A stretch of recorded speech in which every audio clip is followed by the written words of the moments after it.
halls of stone, caverns black, there was a throne. By flame encircled there the smoke, in coiling columns rose to choke the breath of life, and there indeed gasping dungeons lust would creep, to hopeless death all those who strayed by doom beneath that ghastly shade.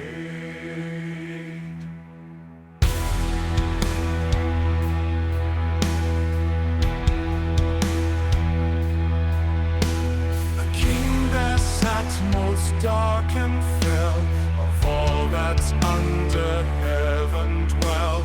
Than earth or sea, than moon or star, more ancient was he, mightier far, in mind abysmal than the thought of elder or of men and wrought, of strength primeval ere the stone was hewn to build the world alone. He walked in darkness fierce and dire, burned as he wielded it by fire. It was that laid in ruin black the blessed realm, and fled then back to Middle Earth anew to build beneath the mountains mansions filled with misbegotten slaves of hate.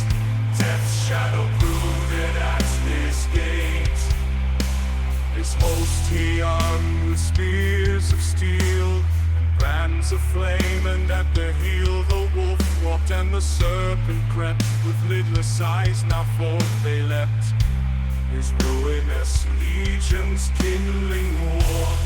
Field and frith and woodland hoar, where long the golden Ilana had gleamed amid the grass they bore their banners black, where finch had sung and harper's silver hearts had rung. Now dark the ravens wheeled and cried amid the reek, and far and wide the swords of Morgoth dripped with red. Above the hewn and trampled dead, slowly a shadow like a cloud rolled from the north, and on the prow that would not yield its vengeance fell, till death was found among the hell. All things seemed doomed, the northern land lay cow beneath this ghastly hand. But still there lived in hiding cold your son Barahir, the bold of land, bereaved and lordship shorn. Once a prince of men was born, now an upholder, and lay in the heart, heath and woodland red. 12 men beside him, still there went, still faithful when all hope was spent. Their names are yet in elven song, remembered though the years are long. Since Stony Dagner and Ragnar, Radru and Darin and Gildor, Gorlim, Yappy and Nerfell, and Arthur and Hatholder fell. Since the black shaft with venom wound took Bellad, Run and Barahir, the mighty sons of Freydolus, since he whose doom and deeds surpass all tales of man was laid on field. Heir-bearing son of Barahir, of these it was, chosen men of Mor's house, who in the death of the Rees stood and lay about King Inward in the day of his defeat, and with their swords thus saved the world.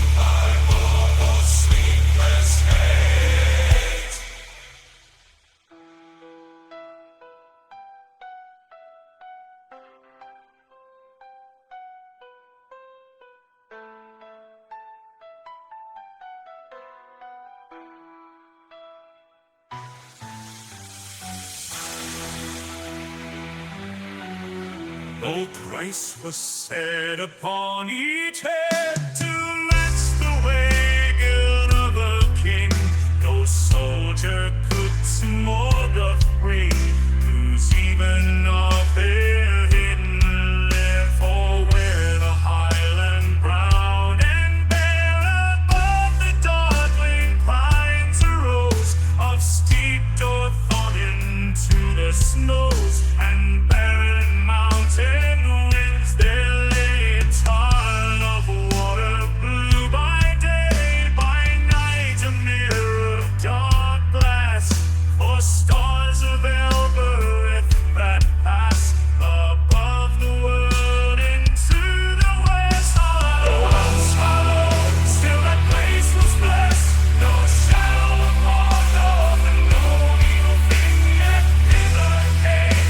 A whispering ring of slender birches, silver gray, stooped on its margin, round it lay the lowering hall and the bare bones of ancient earth, like standing stones, thrust through the heavens and the wind. And there thy house was stayed, who in the haunted Lord and faithful men under the gravestones meet their dead. Gorlim uncarved the angry sun, as the tale tells of these was one, most fierce and hopeless he to wife, while fair was the fortune of his life. Took the white maiden knight of dear love, there with evil fell, till war he rode from war returned, to find his fears and almost at birth, his house forsaken, roofless stood, empty amid the leafless wood. And Annie the wise-hearted was taken with an unproved tale, to death or thraldom far away.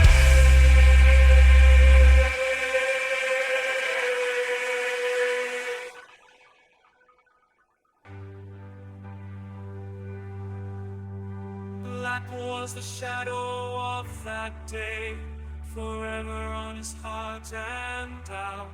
Still not him as he went about, in wilderness wandering, or at night of sleepless, thinking that she might their evil came, half-timely fled into the woods. She was not dead, she lived, she will return again, to seek him and would deem him slain.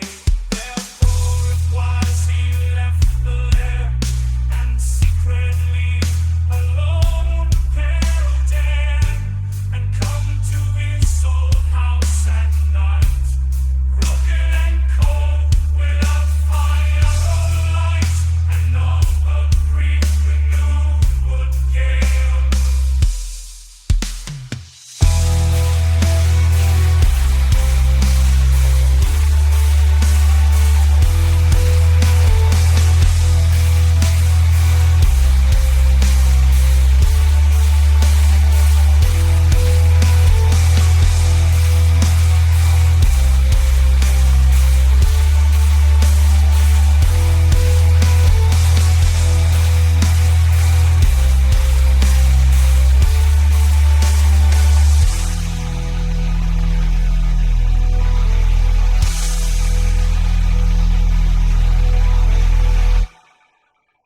In vain or worse for many spies, had Morgoth many lurking eyes, well used to pierce the deepest dark, and Gorlim's coming they would mark, and would report. There came a day when once more Gorlim crept that way, down the deserted weedy lane, at dusk of autumn, sad with rain, and cold wind whining low, a light at window fluttering in the night. Amazed he saw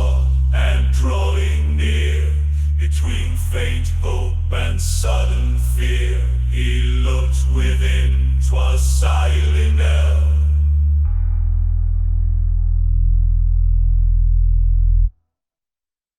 Though changed to us, he knew her well. With grief and hunger she was worn. Her tresses tangled, raiment torn. Her gentle eyes with tears were dim. As soft she wept, Gorlim, Gorlim, thou canst not have forsaken me. Then slain, alas, thou slain must be, and I must linger cold, alone, and loveless as a barren stone. One cry he gave, and then the light blew out, and in the wind of night wolves howled, and on his shoulder fell suddenly the creeping hands of hell.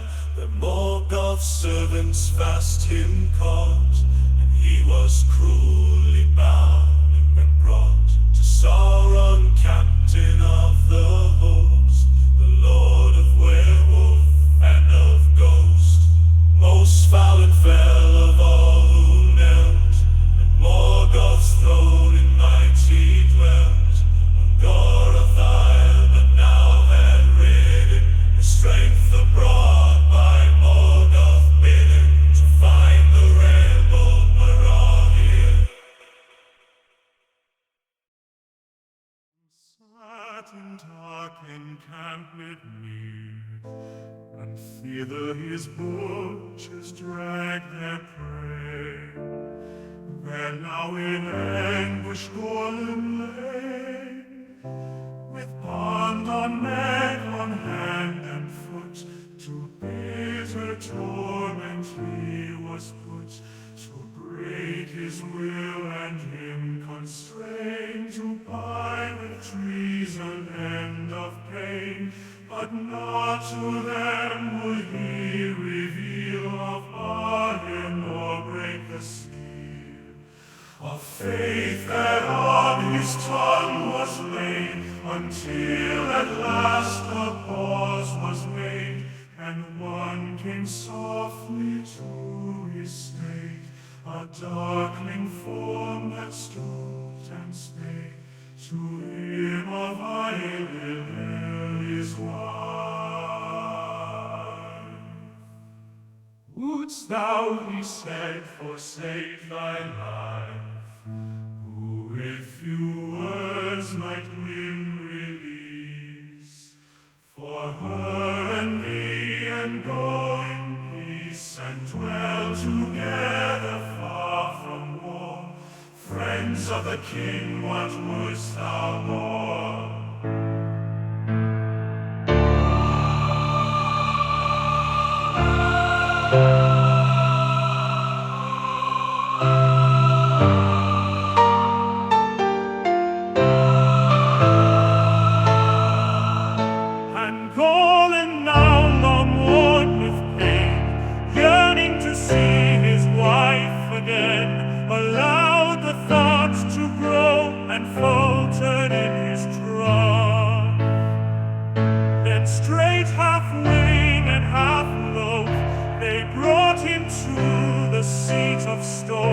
Where Sauron sat, he stood alone before that dark and dreadful face, and Sauron said, "Come, mortal base, what do I hear that thou wouldst dare to barter with me? Well, speak fair, what is thy price?" And Gorlim, low, bowed down his head,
then